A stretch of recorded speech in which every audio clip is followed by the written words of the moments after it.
Hi, welcome to the 20th program in the Art and Arlington series. In this program, we meet with Mia Cross. Mia Cross is an up-and-coming artist, actually very young, who lives in Framingham. And I became aware of Mia when she did her first solo show at 13 Forest here in East Arlington. I interviewed her at that show, but unfortunately I lost that interview. There was a weird mishap, but Mia was really gracious enough to grant me another interview, and this time we did the interview in her hometown at a place called the Amazing Things Art Center. What was different about this interview, about this exhibit, was that this one was mostly sculptures, whereas the one in Arlington was mostly paintings. So there was I got more insights into what she had done, and I'm not going to say the interview at the Amazing Things Art Center was better than the one in Arlington, but it was certainly longer because in a sense we had more time and we actually got to cover a lot more things. So one of the reasons I enjoy doing this series is that I get to talk with artists about what inspired them to create their various pieces, and we got to look at a large number of pieces, a large number of sculptures, and actually some of her paintings. So I know I always say that I hope you enjoy this interview, this conversation, but I really think you're going to enjoy this one. So as always, I thank you for watching.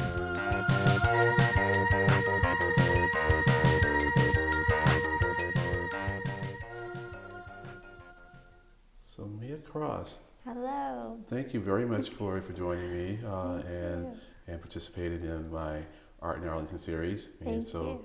We're here over at Amazing Things in Framingham. Yes. And the reason we're here is because I first saw your art over in Arlington when you had a show at 13 Forest, and that was a solo show, right? Right. And so how did you end up at 13 Forest? I ended up at 13 Forest because I was in an emerging artist show in Watertown. Yeah. At the Arsenal Center for the Arts, which is now the Mosesian, something. And I had a couple of paintings there, and Mark Gerton, the owner of 13 Forest, was there with his gallery director at the time, Jillian, and they saw my work. And it was the opening night. I was there, and they were looking at my work, and my brother was there too, and he said, "This is the artist," and that's where we first connected. And then they showed a painting of mine in Tenfold, their 10-year anniversary show. Right. And then a year after that, they offered me the solo show.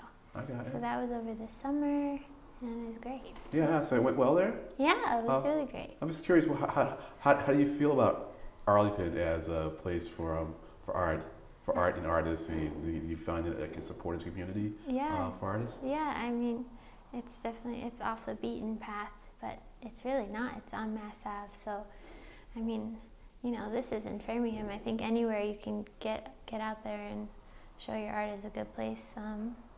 Sometimes there's more traffic in downtown Boston, but you never know the one person who will see your work who might appreciate it or even buy it. Right. So anywhere, I think, is a good place to show. Yeah. Right. Well, I just wanted to establish the connection to Arlington, but as you mentioned, here we are in Framingham at the Amazing Things Gallery art space, which is a very cool, funky space. And so you have a show here that you're doing with 3 other artists. Want to tell me a little bit about that show? Yeah, show? This is actually my hometown, Framingham. An Amazing Things Art Center has downstairs, it's a music venue, comedy venue, so I actually grew up in high school singing here, and upstairs they have the gallery. They also show work downstairs. But I approached Melanie, the art director here, asking about a show probably like a year and a half ago. It started out as a solo show, but because of the huge amount of space here, I asked several other people I knew if they wanted to participate. So it's myself, my friend Lena McCarthy, Corey Monroche, and Noelle Fiore.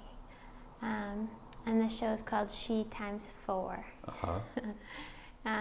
So it's kind of centered around just a woman's perspective, and there are a lot of threads of feminist ideals, but it turned out to be a really great show. Nice. So when did you start putting the show together?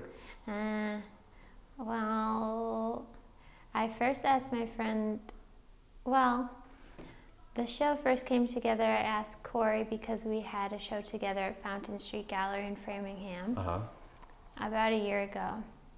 So I wanted to reconnect with her in a show. That gallery has since moved to the South End in Boston, which is where we are now. Right. And my friend Lena was abroad in Chile for 2 years. So I was excited to show with her when she returned. And then Corey is friends with Noelle, and she thought her work would tie in with all of ours, so I was like, sure, come aboard. So it went from she times 3 to she times 4. And yeah, I mean, it all happened over the course of a year, but... I got you. Yeah. I got you. No, the main reason I ask is that, women's issues, especially since the election, but even more so in the last 2 months with all of the things going on with harassment and stuff coming to the fore. And I'll just mention now that even though we're recording this in early December, it probably won't show until January or something. In January 18. So just to the time frames, I was just wondering if that was having an influence on how you put the show together. Yeah, I mean, I think for me, it helped enforce the type of work I wanted to show, like all about the woman, and after the Women's March is, I don't know, something I'm thinking more about. Yeah, there was, it didn't happen, we didn't have enough time to try and work with all of the stuff that's going on now with the hashtag #MeToo and all of that, but I'm sure if we did have enough time, people would have made fresh work that would have definitely tied that in too, but maybe for a future show.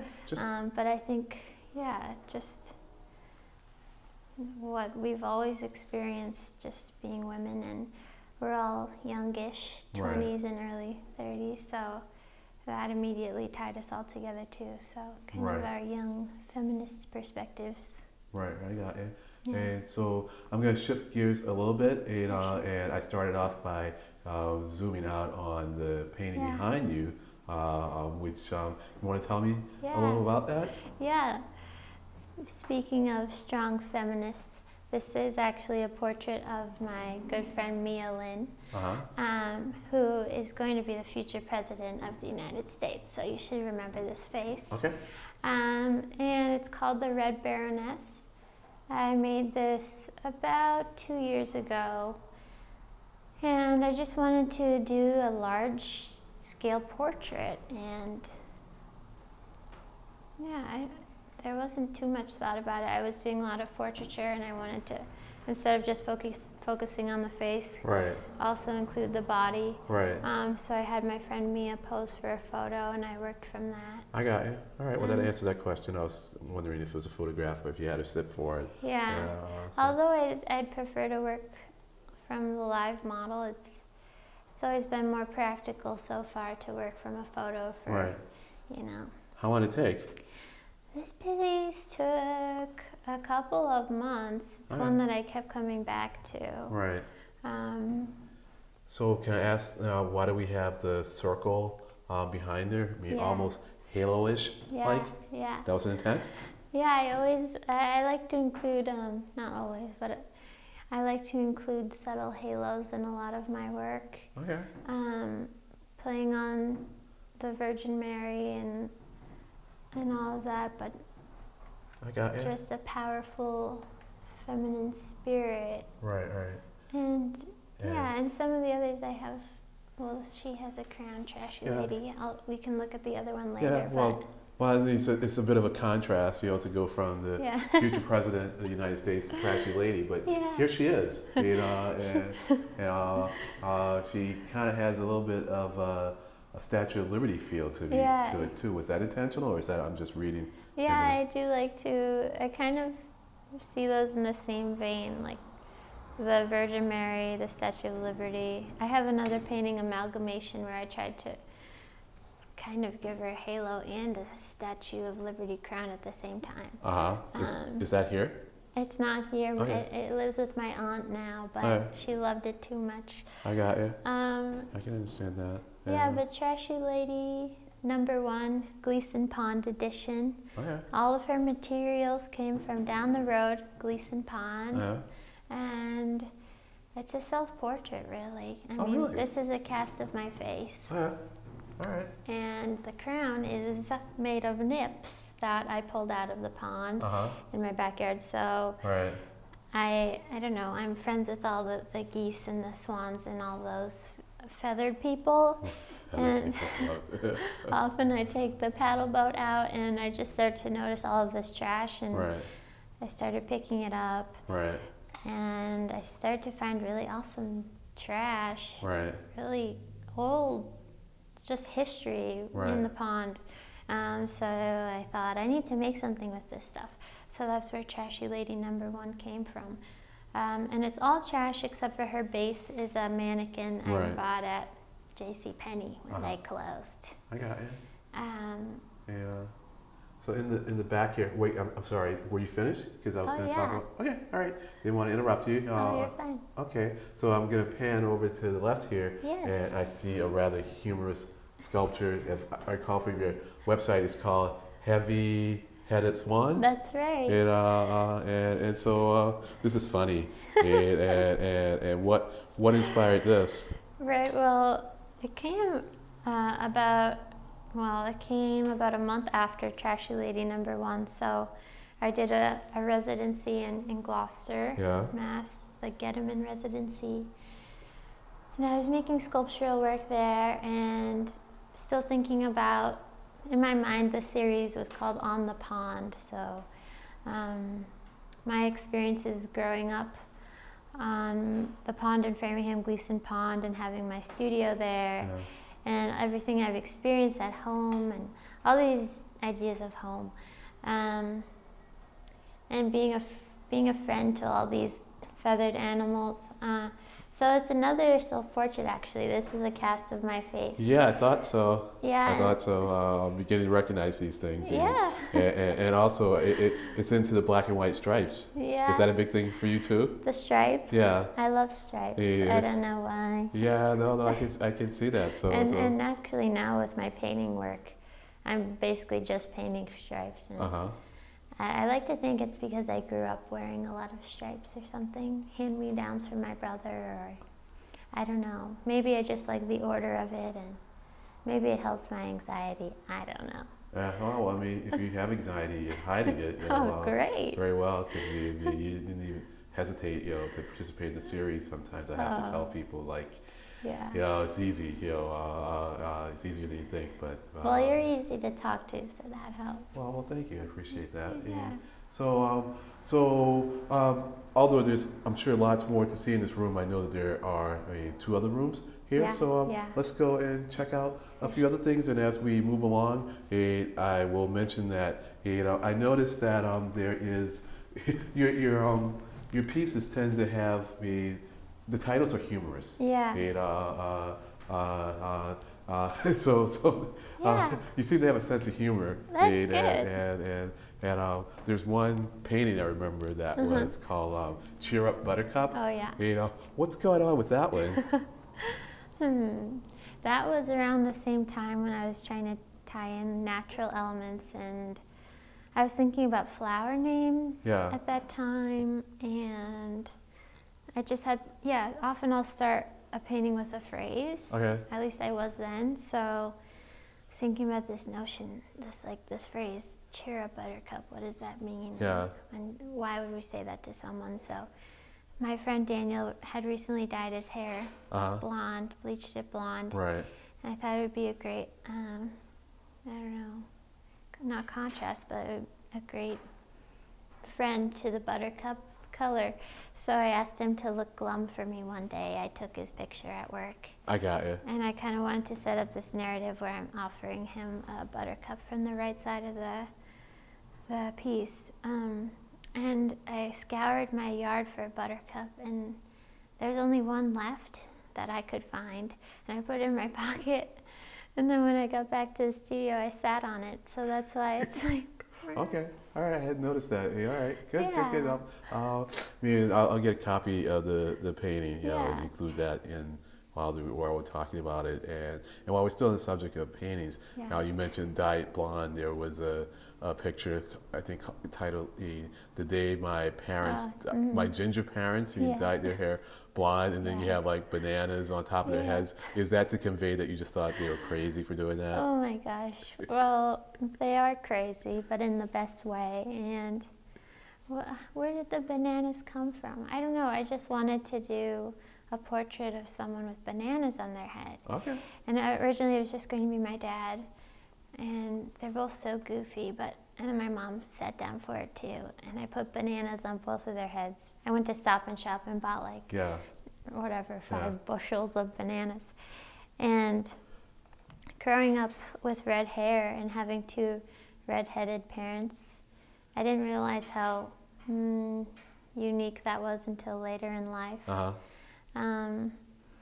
I mean, this is just my sense of humor, but I thought it was hilarious. They would never dye their hair, but just the act of putting a fruit on their head, maybe that could be the moment they actually dyed it or something. I got you. All right. So I tried to capture their funny expressions, and yeah, anyone who knows them, they're like, yep. Great. So I think it's probably a lot of fun having goofy parents. I mean, it's like who plays the most practical jokes on another person. You know? Yeah, mostly just sarcastic, ways of being, but they're both very creative. My dad's an artist as well, so right. Well, sarcasm delivered with humor, is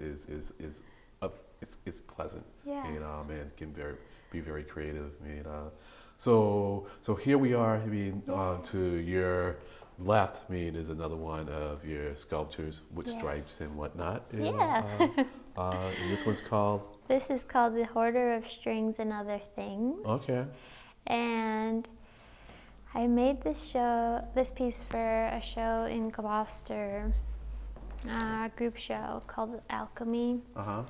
And this was around the time that the Cheeto, whatever, our president was elected. So I wanted to create a nasty woman type. But also, instead of using trash to create a lady, I wanted to use materials that I had a lot of. And I like to call myself a hoarder. Some of these things I had to acquire, like the yarn and all that, through Craigslist. This spins too. Oh wow! That's the fun part. Cool. See, that's the benefit of shooting video as opposed to just having a photo. I always joke that my little cousin, when she comes to the openings, has to do this all night so that people know she can spin. Okay. So yeah, just tying together these separate ideas, using all of these things I hoard. But also, I want to create another strong, powerful lady. Right. Originally, she was going to sit, and I was like, no, she must stand. Okay. Well, yeah, we wouldn't get to see the big, beautiful bottom of the dress if she was sitting. Exactly. And then about 2 weeks before the show was supposed to go up, I was like, there's something missing. Her base must spin. So my father, being really great at solving problems, we designed it to spin. I got a bike wheel from Landry's, and it was fun. I like that element of sculpture that I don't get from painting, is problem solving in a different way. Right. But also the engineering behind it. Right. Cool. So I'm going to swing over to my right here, and I'm trying to remember the name of this one. You're going to tell me. This is called Color Me In. Color Me In, And yeah, I created it for the same show as the Hoarder Lady. Yeah. For this series of work, it was all about recycling old things, and I was resourcing a lot of old photos. Yeah. So one of the ideas was to take discarded family photos you find at Brimfield or at an antique store and giving them a new life by collaging them into new work. But for this piece, I was just thinking about race, I was thinking about what it means to be a certain color. Yeah. And, you know, if we could choose a color, or maybe it doesn't matter at all, or what if, I don't know.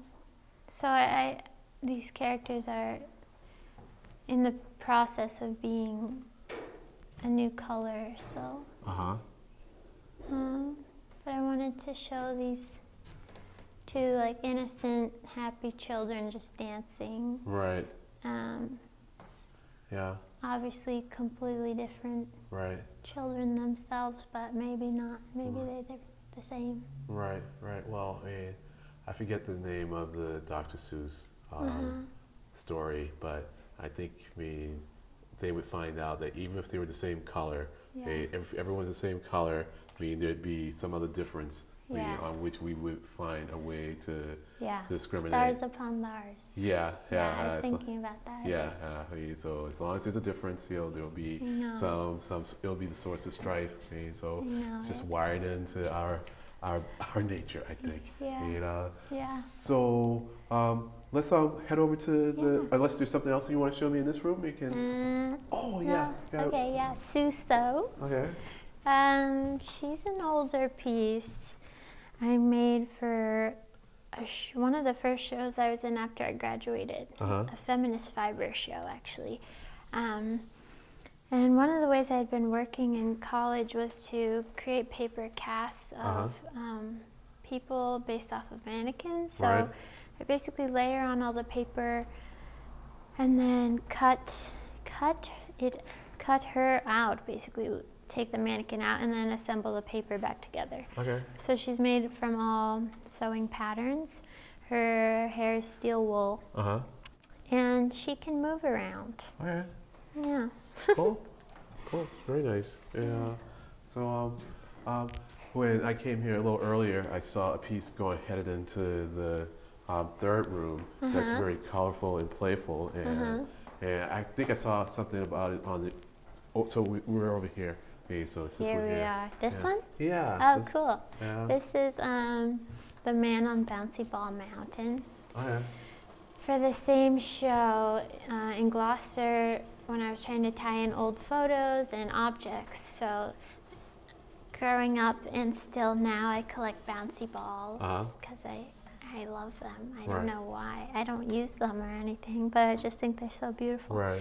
So I wanted to incorporate these in there and sort of create a landscape with this man and his dog as if, I don't know, as if they were mountains or something. I got you. All right. Yeah. All right, cool. So yeah, I think on the website you only see the painting, so you don't really see like the actual bouncy balls underneath, so it's kind of cool to see the two together. So yeah, if I have the opportunity and it's a piece with objects in it that I own, I like to try and display it with them. Right. I mean, I was really inspired by the Matisse show at the MFA this past year with his objects, and it totally, I don't know, confirmed everything about my hoarding. I was like, see, Matisse is doing it. I can collect anything. Yeah, right? No, I hear you. And for me, what confirms it is when there's usually someone else that wants something that I've saved, and I know where it is, and it's like I get to give it to them because it's like I kept it. Yes. So it isn't even so much the fact that I want it as much as it is like I had it. Yeah. There's an opportunity here, and am I just going to throw that opportunity away? No. And so if it can do some good, especially if it's with someone else, it's like bingo, it just reinforces it. You know. But I do have a limit, so there's a room. And I can't go outside of that room. So if it can't fit in that room, then I can't keep it, or I can't bring it in, and that's fine. I've been trying to be more, I don't know, not more regimented, I suppose, about it, because I go to Savers a lot, so I have to impose rules on myself. Right. This, not that. You have to love it to take it home. But here's another object that's in the painting, so actually from Savers, this little parrot. And I wanted to paint him into this painting, which is called Sally on the Sill Blueprints. And around the same time, so this is a girl from a photo I got at Brimfield, and I wanted to try and save her, I guess, give her a new life in this piece, and not have her not just be a discarded photo anymore. Right. And these are also plants from my windowsill. All Oh, right. I need to water this one. Okay. And this is practical plant holder. Uh-huh. So. And that would be sarcasm. Yeah. So, right? No. No? Yes. Yes, okay. Oh, you got me. You got me there. No, I mean, depends. I made her because sculpture is often hard to store, and creating life-size humans is not practical. So I thought, what if I gave her a function that would make her useful? I got you. So smacked a plant on her head. I got you. This is her function now. Okay. All right. Gotcha. Gotcha. And what's this yellow thing here by the feet? Oh, that's my cat's mouse toy, which is right here in the painting.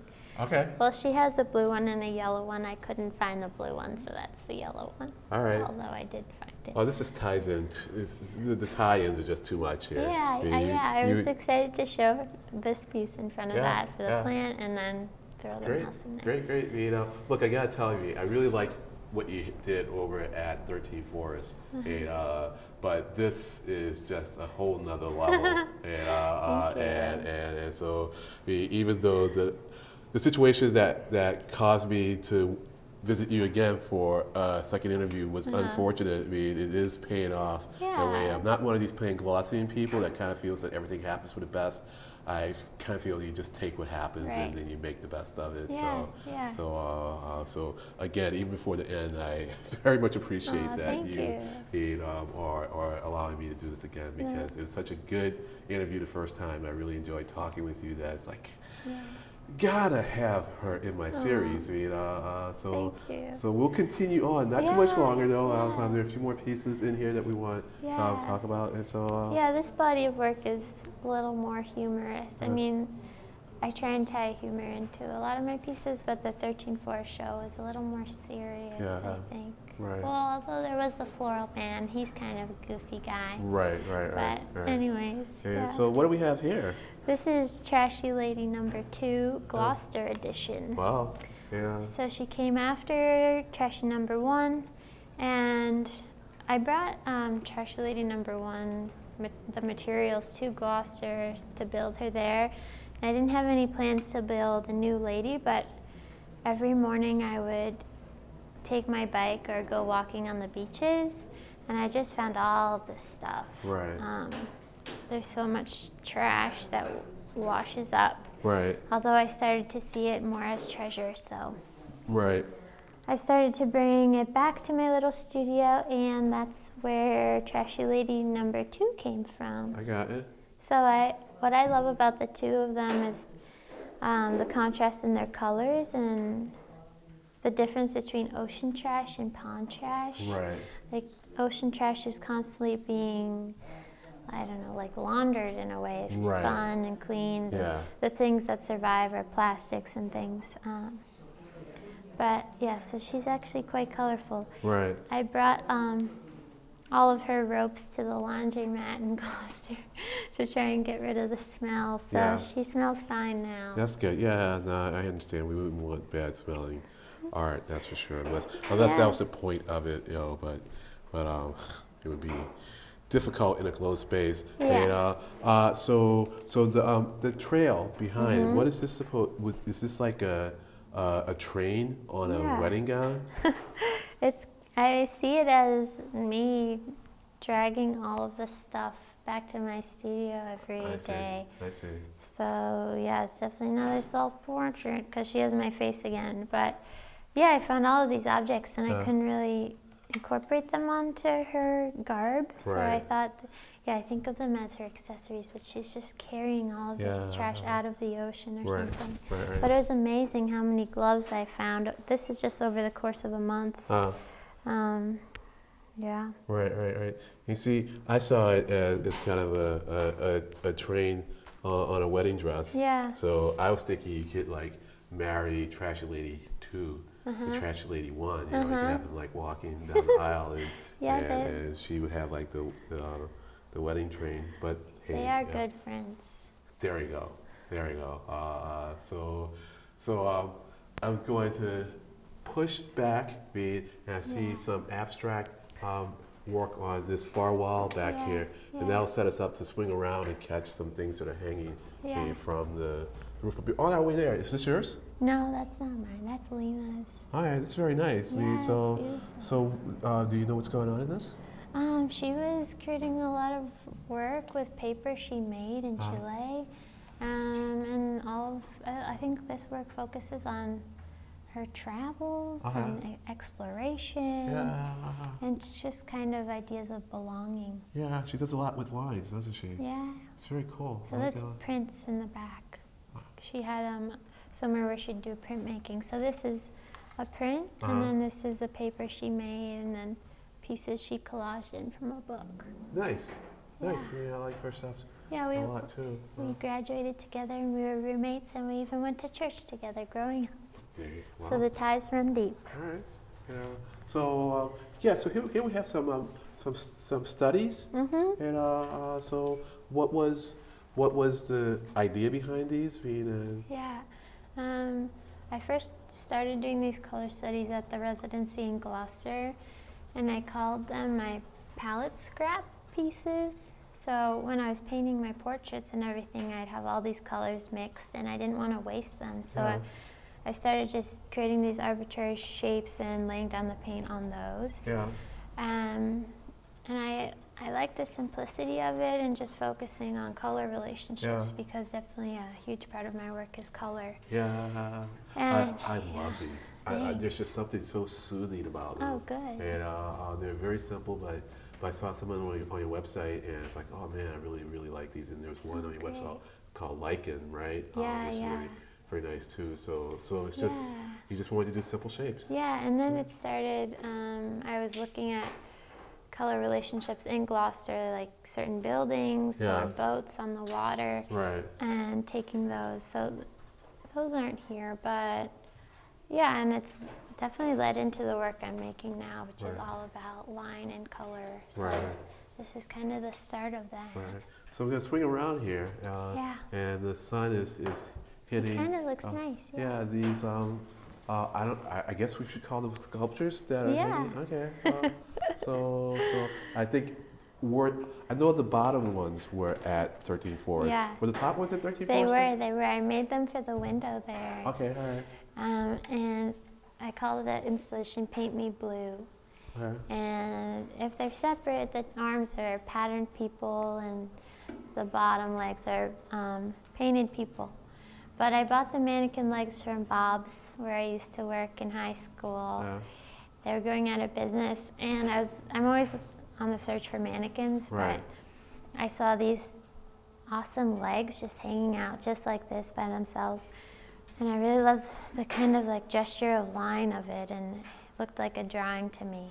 So took them home, covered them with canvas, basically upholstered them, and then painted them different shades of blue. And the incomplete sort of look, basically, you see that in a lot of my work.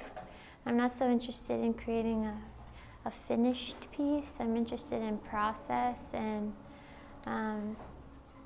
maybe this sort of like longing to see it finished, or questioning where it's going, or giving the viewer a moment to imagine where it could go next. Right. I got it. Yeah, and then the hands, I sort of envisioned that they were the ones painting the legs. And for that series at 13 Forest, I was doing a lot with pattern and skin, replacing skin with pattern or florals. So I wanted to create this notion that the pattern was continuous and it wasn't just fabric, it was like this flesh. So. Right. So I have to mention, I'm not noticing any stripes in these. That's true. Is that to come later, or is there, it's just kind of interesting that don't see any, although I see something that hints at the floral bed there. Well, this, where is it? I was using a pattern that, well, not in this piece, but in one of my paintings of Floral Man, and on the actual man, a fabric I bought at Savers, and was painting that into my paintings. And these are recycled fabrics that I either bought or have collected. And as much as I love stripes, I also love florals. Okay. So, and we kind of joke that my nonna, my grandmother, is the same way. She'd combine stripes with florals with plaid. And I like to think I'm like that too, when I get dressed, but also in my work too. Wow, that seems like quite the challenge. Well, it doesn't have to look good to anyone else. I'm not, as long as it looks good to you. But yeah, no, it used to be. I was just interested to see how that was pulled off. Yeah. Regardless of how one thinks about it, it's like I just can't visualize or pull from memory, seeing that combination of patterns. Well, it's kind of crazy, but in an outfit at least. And I don't know why I didn't do any stripes here. I guess I was just, I wanted each piece to have a floral of sorts. Right. So on your website now, you in talking about, writing about what you do, you mentioned this notion of the in-between moment or whatever, and where you see an expression, but you're not quite sure what's going on. It's kind of Mona Lisa-ish, right? Yeah. People say that now. I didn't realize it. When I was writing my statement, I was examining why, when I do portraiture, that I always want everyone to have this sort of still expression. Right. And I realized it's because I don't want to direct the viewer too much in one direction. Right. And I feel like when they're in this in-between, the viewer has more freedom to pick a direction, or they start to see themselves in a way. So I didn't really come to that realization till later. But the idea of painting someone happy or sad is just not appealing to me at all. Right, I got you. I don't know. Yeah. Even with commission work, if someone wants a smile, I'm like, do we have to do it? Right. I don't know. It's so, I don't know. I'm still exploring that. But yeah, this in between, giving the viewer permission to think what they may. Right. It's interesting because there's a photographer who's Mark Ostal, who has participated in this series, and his thing is that indecisive moment. So he wants, like you, doesn't like to shoot portraits where the person's just smiling. He likes to get them in this state, where even though it may be clear what's going on, you're not quite clear on what they are thinking, or it's just it's hard to put into words, but you know it when you see it. And I was also wondering to what extent that there was a mystery aspect to it. That's what I was going to say, a hint of mystery. Got it. So a couple more things. I think we'll wrap this up. Swinging around on this far wall over here, it might take us a little negotiating to get over there. I see the floral print that probably led, a floral painting that probably led to Floral Man. I'm trying to think what came first. I think this came before Floral Man, but it's definitely a portrait of him. Okay. Well, it probably came at it maybe in the same week. I'm not sure. Right. But this is the fabric that I bought from Savers that I just adored, that I started putting in a lot of my work. Right. And it's probably from the 70s, I don't know, but... So is Floral Man here? He's not. And why is that? Why did you leave Floral Man out?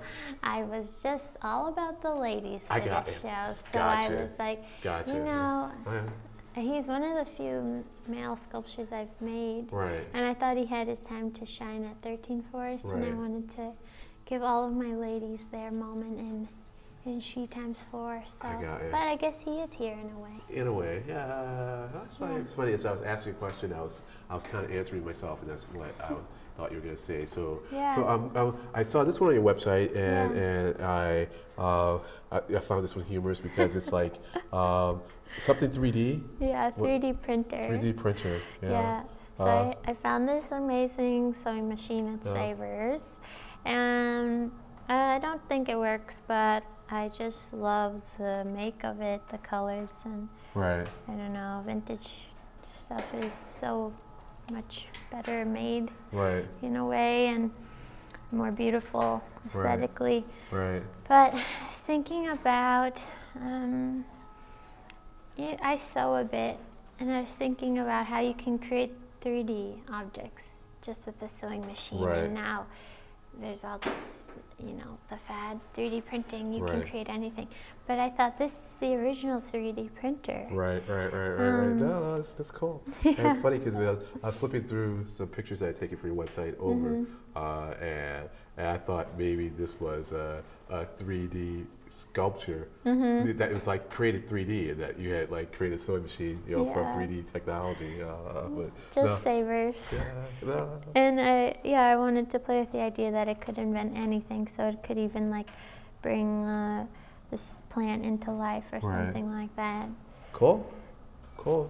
And we're in here with the eyes, because there are some paintings of eyes on your website. Yeah. And even though these aren't as intense as the eyes on your website, and you want to tell me what's going on? Well, this is Lena's piece. Okay. But we do tie together a lot. All right. Well, so let's talk then about your eyes, your piece of his eyes, because the one with, I think it's probably like 15 or 20 eyes, like 3 rows of them. We the People. We the People, you know. Yeah. So what's going on with that one?